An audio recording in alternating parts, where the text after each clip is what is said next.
Kasabay ng creamline, taas noon na ring nakapasok ang Chocomucho sa semifinals. Pagkatapos silang nakasurvive sa nakakahingal at nakaka-intense na bakbakan kontra sa PLDT. Habang hindi naman maiwasan ni Coach Dante at Madayag na maiyak sa kanilang napagdaanan. Pero eto na kaya ang umpisa patungo sa finals? Ano sa tingin mo? Chocomucho, thank you! Hindi dahil sa inyo! Ewan ko! Halos hindi na magkarinigan ang lahat dahil sa lakas ng hiyawan ng mag-umpisang maagaw ng Flying Titans ang momentum at nakasurvive sa nakakahingal at nakaka-intense na bakbakan kontra sa PLDT sa loob ng 5-setter match sa score na 25-20, 23-25, 18-25, 25-17 at 15-12 sa 2023 PVL All-Filipino Conference na ginanap sa PhilSports Arena. Ang 8 sunod-sunod na panalo ng Flying Titans sa pangunguna ng nag-iisang cherry bomb na si Cici Rondina ay nagtala ng malupit na 20 points at 20 excellent reception dahilan upang makasabay nila sa pwesto ang kanilang sister team na Creamline Cool Smashers na pabiyaheng Final Four. Isa rin sa nagdala ang hindi matatawarang mga buwis buhay na floor defense ni Tang Ponce dahilan ng kanilang mga nakakahingal na mga long rallies at nakapagtala ito ng 23 excellent digs at 11 excellent reception dahilan upang hiranging player of the game. Hindi madali ang naging daan ng Chocomucho sa pagpasok nila sa semis pero nagawa nilang mapagtagumpayan ang bawat laban nila sa court. Ibang-iba na rin ang kanilang galawan at estilo sa paglalaro. Lalong-lalo na ang kanilang mindset dahilan upang mairaos na nila ang bawat laban. Kaya sa umpisa pa lang ng bakbakan, naging mainit na ang laban nila Cici at Davison. Talagang walang humpay ang mga sagutan nila sa atake. Ilang beses rin nagtabla ang score.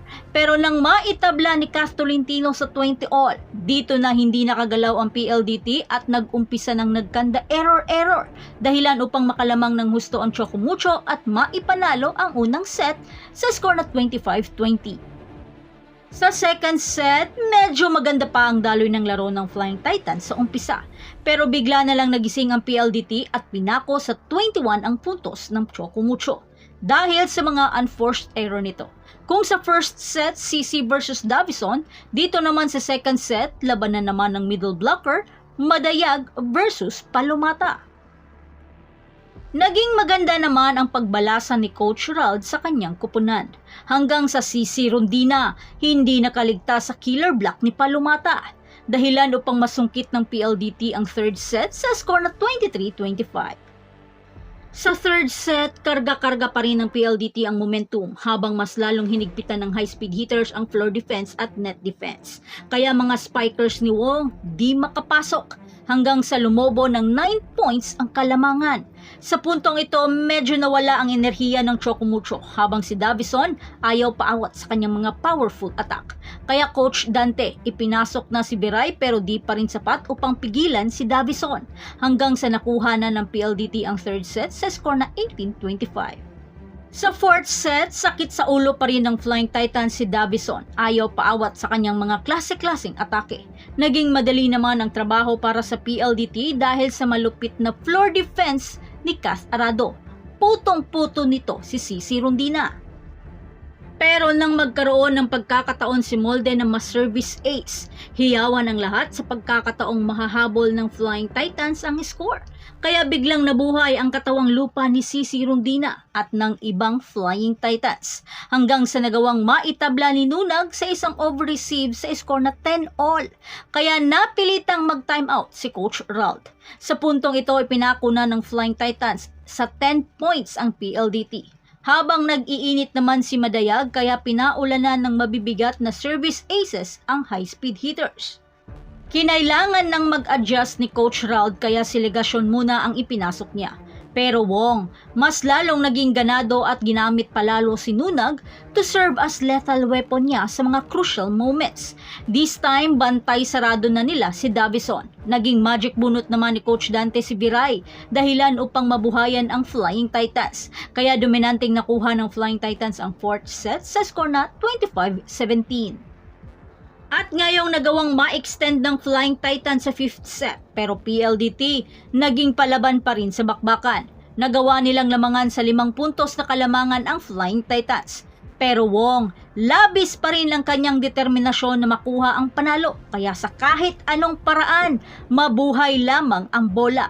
Naging spark plug naman nila si Viray sa kanyang lifty power hit, pero sa puntong ito naagaw na ng Flying Titans ang momentum. Dito na di makaporma si Davison dahil sa tindi ng depensa meron ang Chocumucho, habang ang Cherry Bomb ay patuloy pa rin sa pagbigay ng firepower, mapa-back row man o cross-court attack. Pasok na pasok pa rin. Halos walang lapagan na naman ng bola dahil sa labanan ng mga magigiting na liberos na sina Kath Arado at Tang Ponce. Pinilit naman ni Santos at Tubino na humabol, pero dahil sa isang service error ni Jesse De Leon, dahilan rin upang mamatay ang kanilang momentum. At ito na rin ang nagpa-match point sa Flying Titans. At sa isang nakaka-intense na long rally, Erica Santos hindi na nakapasok pa sa malapader na blockings ng Titans, dahilan upang masungkit ng Chocumucho ang pang-8 nilang panalo. Nagbigay ng malupit na 20 points at 20 excellent receptions si CC Rondina, habang si Savannah Davison ay nagbigay ng mainit-init na 31 points with 18 excellent reception. Ngayon sa 3-game skid, nahulog ang PLDT sa 5th place tie sa 5 panalo at 4 na talong record kasama ang Petrogas at Akari. Bawat isa ay may 2 prelims matches na natitira sa elimination round. So that's it. Thanks for supporting this channel and please don't forget to like and subscribe and spike the notification bell para lagi kang updated sa mga valuable ganap. And thanks for watching.